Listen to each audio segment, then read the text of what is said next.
जो होता है अवरक जो होता है, अवरक को जो हम लोग इंग्लिश में माइका बोलते हैं। इसके अगर पर्याय की बात करें तो गौरिते, व्योम, गगन, वज्र और बहुपत्र।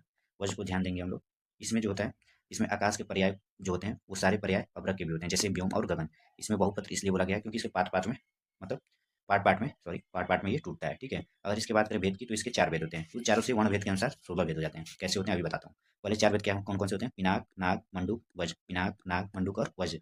उस पिनाक, एक पिनाक के टोटल 4, ऐसे नाग के 4, मंडूक के 4 और वज्र के 4। तो पिनाक के कौन-कौन से 4? श्वेत, रक्त, पीत और कृष्ण। नाग के कौन? श्वेत, रक्त, पीत, कृष्ण। मंडूक के श्वेत, रक्त, पीत, कृष्ण। वज्र के श्वेत, रक्त, पीत और कृष्ण।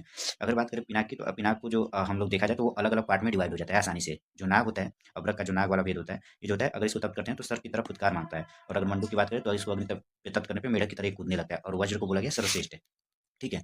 अगर हम लोग अभ्रक के जो पिनाक जो होता है, पिनाक वाला जो भेद है, अगर इसका हम लोग अगर खाते हैं इसको, तो इससे मलावरोध हो जाता है हमारे शरीर में। अगर नाग का सेवन करते हैं तो मंडलादि पुष्ट होता है, मंडूक को करते हैं तो अश्मरी होता है, लेकिन वहीं वज्र को अगर खाएं तो वो संपूर्ण रोग का नाश करता है। इसका मतलब वज्र जो है सर्वश्रेष्ठ है। तो वज्र में भी जो अगर देखा जाए तो वज्र के जो 4 पार्ट है, श्वेत, रक्त, पीत और कृष्ण, इसमें जो है कृष्ण जो है वो इसमें ज़्यादा सर्वश्रेष्ठ है। तो इसमें ये बोला गया है कि कृष्ण वज्रावरक जो होता है वो सबसे ज़्यादा श्रेष्ठ है, इसलिए भस्म बनाने के लिए, जो कि क्या करता है, संपूर्ण रोगों का नाश करता है। अगर इसके ग्राह्य लक्षण की बात करें तो ग्राह्य में जो देखा जाए तो ये चिकना होता है, मोटा दल वाला होता है, उत्तम वर्ण का होता है, भारी होता है और आसानी से पृथक हो जाता है। मतलब कि अगर इसको अ, हटाया जाए, मतलब इसको अलग-अलग किया जाए तो आसानी से पृथक हो जाएगा, ठीक है। इसकी बात करें अगर शोधन की, तो शोधन जो है अभ्रक को हम लोग क्या करते हैं कि ध्यान देना कि अभ्रक को अग्नि पर प्रतप्त करके हम लोग उसको कांजी, गोमूत्र और त्रिफला, कांजी, गोमूत्र, त्रिफला, गोदूध, बद्रीपत्र या छाल की पात, इनमें से, मतलब कांजी, गोमूत्र, त्रिफला, गोदूध, बद्रीपत्र या छाल के पात में से, इन सभी में से किसी एक द्रव्य में, किसी भी एक द्रव्य में हम लोग 7 बार अगर इसको बुझा लेते हैं, क्या कर लेते हैं, 7 बार अगर हम लोग बुझा लेते हैं, तो ये अभ्रक जो होता है शुद्ध हो जाता है। अगर वहीं बात करें अगर धान्याभ्रक की, अगर धान्याभ्रक की बात करें, क्योंकि देखो इसमें जो अभ्रक के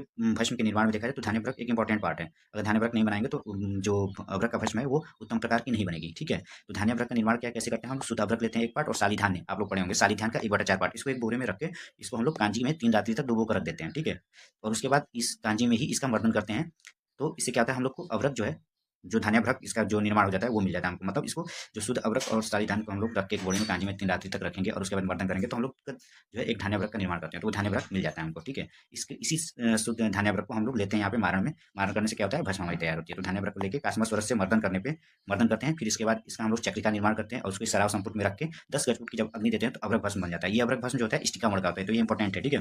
कैसा होता है, स्टिका वर्ण का होता है। अगर इसके बात करें सत्वपातन की, तो सत्वपातन में अगर देखा जाए तो सत्वपातन में हम मुख्यतः जो द्रव्य लेते हैं सत्वपातन के लिए वो होते हैं क्षारद्रव्य, अम्लद्रव्य और टंकड़। तो इसमें से हम टंकड़ क्षारद्रव्य कोई भी लेके इसका जब सत्वपातन करते हैं तो हमको सत्वपातन से इसमें आयरन मिलता है। अगर इसकी मात्रा की बात करें तो 1 से 2 रत्ती होता है। योग की बात करें तो आरोग्यवर्धिनी वटी, पंचामृत परपटी, विजय परपटी।